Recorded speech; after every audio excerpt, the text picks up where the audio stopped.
Hello everyone, I am Namita Jain. Welcome to the session. So today we are discussing the topic K nearest neighbor algorithm. आप मुझे follow कर सकते हैं Unacademy पर follow करने के लिए unacademy.com/@jainamita. This is my Telegram channel. This is my email address. My YouTube channel is youtube.com/jainamita. You can like, share and subscribe my channel. And this is my Facebook page for the latest updates and the notifications. तो चलिए start करते हैं आज बहुत ही important topic के साथ में, जो कि टॉपिक है डेटाबेस मैनेजमेंट के सिस्टम के अंदर डेटा वेयरहाउसिंग का। तो हम देखते हैं what is the concept of K nearest neighbour. Basically K nearest neighbour algorithm it is a simple and it is a supervised machine learning algorithm.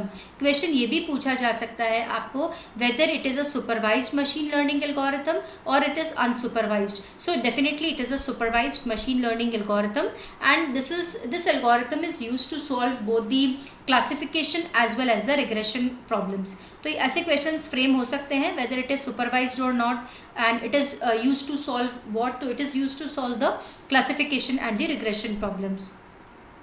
And it is one of the most basic and the essential classification algorithm of the machine learning. It is simply we can say कि एक simple सा algorithm है जो store करता है all the available cases and classify करता है new cases based on the similarity measure. That means based on the statistical estimation, based on the pattern recognition, it uses this. And it is really very easy to implement and understand. पर इसका जो major drawback है it is that it slows the size of the data as and when it grows. तो जैसे जैसे ये grow होता जाता है उसके accordingly जो इसका जो it normally slows down, right? और हम ये बता सकते हैं कि like it has a feature similarity to predict the values of new data points. So see, there are some of the steps which can be implemented for doing such kind of the problems. अगर मैं एक example लूँ तो suppose यहाँ पे कोई है x। अब इस x के अकॉर्डिंगली मुझे क्या निकालना है, नियरेस्ट नेबर निकालना है। तो देखिए नियरेस्ट नेबर कैसे निकालेंगे, जो इसके सबसे पास में होगा। अब सबसे पास में कौन सी चीज़ है उसको कैसे कैलकुलेट करते हैं, by the help of definitely distance. कितना डिस्टेंस होगा उसके अकॉर्डिंगली हम बता सकते हैं कि कौन सी चीज़ किसके पास है और कौन सी चीज़ किसके दूर है। तो सपोज़ मैंने बोला कि ये अगर x है तो इसके पास ये है, इसके पास ये है, इसके पास ये है। मुझे ऐसी सपोज 3 वैल्यूज़ निकालनी है, तो 1, 2 and 3 like this I can find the values. मुझे सपोज इसे 10 वैल्यूज़ निकालनी है तो भी हम निकाल सकते हैं। मुझे ऐसी सपोज 2 वैल्यूज़ निकालनी है तो कौन सी निकलेगी, 1 और 2। So like this we can find the values. तो ये जो बेसिकली हमारा के नेबर एल्गोरिथम है ये इसी के ऊपर बेस्ड होता है। तो चलिए देखते हैं कि how to solve this particular question. सबसे इंपॉर्टेंट ये है कि यहाँ पे हमको एक चाहिए होता है डेटा सेट। तो चलिए देखते हैं, suppose I am writing a query. ये मेरी एक क्वेरी है जिसमें लिखा है मैंने कि x कोई भी एक स्टूडेंट है, x कोई भी एक स्टूडेंट है जिसके मान लीजिए मार्क्स आए हुए हैं। तो उस बच्चे के कंप्यूटर साइंस में मार्क्स आते हैं 6 और उस बच्चे के फिज़िक्स में मार्क्स आते हैं 8, राइट। और सपोज़ यहाँ पे k की वैल्यू है 3, मतलब मुझे 3 नेबर्स निकालने हैं, ठीक है। ये हमारा क्वेश्चन है। अब इस क्वेश्चन के साथ साथ आपको दिया हुआ होगा एक डेटा सेट। तो सपोज़ मैंने माना ये है CS, ये है हमारा फिज़िक्स और ये है हमारा रिज़ल्ट। तो CS में सपोज़ एक स्टूडेंट के 4 नंबर आते हैं, फिज़िक्स में 3 आते हैं और वो बच्चा फेल होता है। सिमिलरली एक स्टूडेंट है उसके 6 आते हैं, यहाँ पे 7 आते हैं और वो बच्चा पास हो जाता है। नेक्स्ट वी हैव 7 and 8 और वो स्टूडेंट क्या होता है, पास हो जाता है। नेक्स्ट वी हैव 5 and 5 और वो स्टूडेंट फेल हो जाता है। And next we have 8 and 8 और अगेन वो स्टूडेंट आपका क्या हो जाता है, पास हो जाता है। तो ये डेटा सेट नॉर्मली आपको जब भी क्वेश्चन पूछा जाएगा तो ये डेटा सेट हमेशा आपको गिवन होगा, बिकॉज डेटा सेट गिवन नहीं होगा तो हम इसको फाइंड आउट नहीं कर सकते हैं। तो ये डेटा सेट जो होता है this is normally been given whenever we are doing such kind of the questions. आपको एक चीज़ यहाँ पे हमेशा ध्यान रखनी है, फर्स्ट स्टेप यही होती है कि आपको अगर कोई भी एल्गोरिथम इस तरह का इम्प्लीमेंट करना है तो we need a data set. तो this is during the first step, this is the first step of K neighbouring algorithm. And next what you have to do is you have to choose the value of n, value of k। तो यहाँ पे k की value given है, suppose यहाँ पे value दे रखी है k की 3, तो k को हम और क्या बोल सकते हैं, it is the nearest data points, मतलब कितने नियरेस्ट वैल्यूज़ होंगी डिस्टेंस के ऊपर, तो वो वैल्यूज़ हमको यहाँ पे निकालनी होंगी। ओके, तो यहाँ पे सपोज ये है सीरियल नंबर 1 2 3 4 और 5। अब क्वेश्चन क्या है कि एक डेटा सेट गिवन है जिसमें कंप्यूटर साइंस और फिजिक्स से रिलेटेड रिजल्ट आया हुआ है कि जो फर्स्ट स्टूडेंट है उसके CS में आए 4 मार्क्स, फिजिक्स में 3, वो बच्चा फेल हो जाता है and so on and on.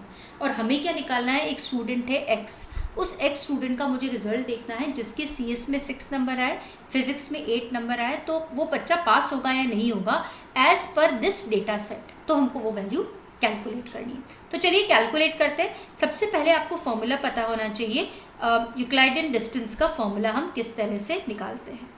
इसका जो फॉर्मूला होता है वो होता है, आपको निकालना है डिस्टेंस, तो हम यहाँ पे लिख देंगे d and under root of what, under root of the observed value minus actual value. तो मैंने लिखा ऑब्जर्व्ड वैल्यू और माइनस एक्चुअल वैल्यू का whole square plus observe value second minus actual value का होल स्क्वायर। तो हम इस तरह से ये फॉर्मूला यूज़ कर सकते हैं।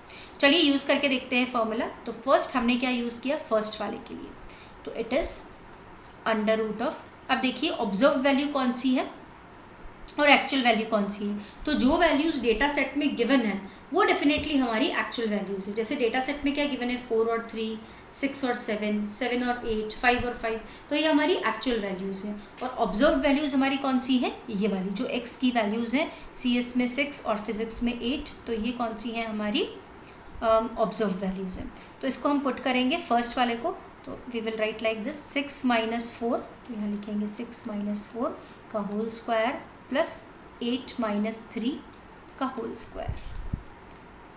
कितना हो जाएगा, देखो ये हो जाएगा 2 का स्क्वायर प्लस 5 का स्क्वायर।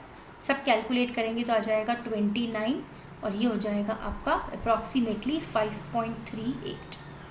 सेकेंड मैंने वैल्यू ली जिसमें हमने सिमिलरली कैलकुलेट किया, अंडर रूट ऑफ 6 माइनस 6 का होल स्क्वायर, ये 6 और ये वाला 6, तो 6 माइनस 6 का होल स्क्वायर प्लस 8 माइनस 7 का होल स्क्वायर। वो कितना आ जाएगा, वो आ जाएगा 6 माइनस 6 इज 0 और ये हो जाएगा 1, तो ये आ जाएगा डेफिनेटली यहाँ पे 1।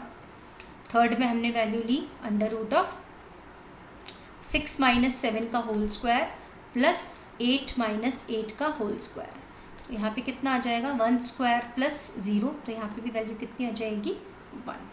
फोर्थ केस में हमने लिया, मतलब फोर्थ केस मतलब ये वाला केस, तो यहाँ पे लेंगे अंडर रूट ऑफ 6 माइनस 5 का होल स्क्वायर प्लस 8 माइनस 5 का होल स्क्वायर। देखो कितना हो जाएगा 1 स्क्वायर प्लस 3 स्क्वायर, तो 1 प्लस 3 हो जाएगा, लाइक 3 स्क्वायर इज़ 9 और 1 तो 10 हो जाएगा, अंडर रूट ऑफ 10, तो अंडर रूट ऑफ 10 हो जाएगा 3.16 अप्रॉक्स, इतनी वैल्यू होती है।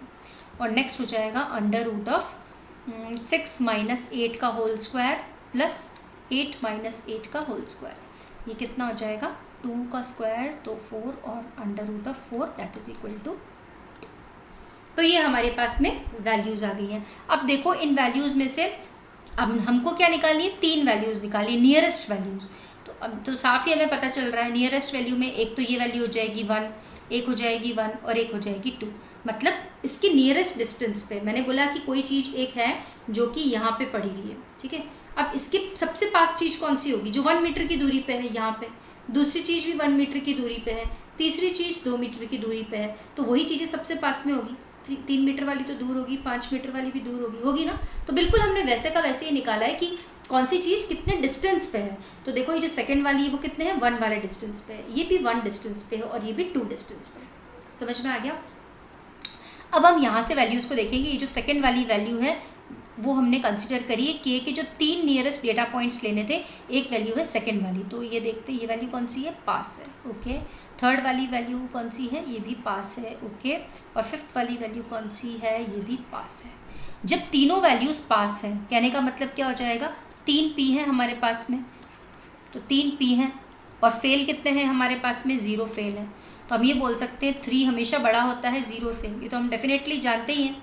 तो उस हिसाब से हमने ये बोला है कि जब तीनों पास हैं तो ये जो X स्टूडेंट है जिसका हमको रिजल्ट निकालना था वो भी डेफिनेटली क्या होगा, पास ही होगा। तो इसी तरह से हम वैल्यूज़ निकालते हैं के नियरेस्ट नेबर के अकॉर्डिंगली। तो मेरी हिसाब से आपको बिल्कुल क्लियर हो गया होगा how we can solve such questions and how we can find the values. So thanks for watching, thanks for being with me. और अगर आपको मेरे वीडियोस अच्छे लग रहे हैं तो please like, share and subscribe my channel. Thank you.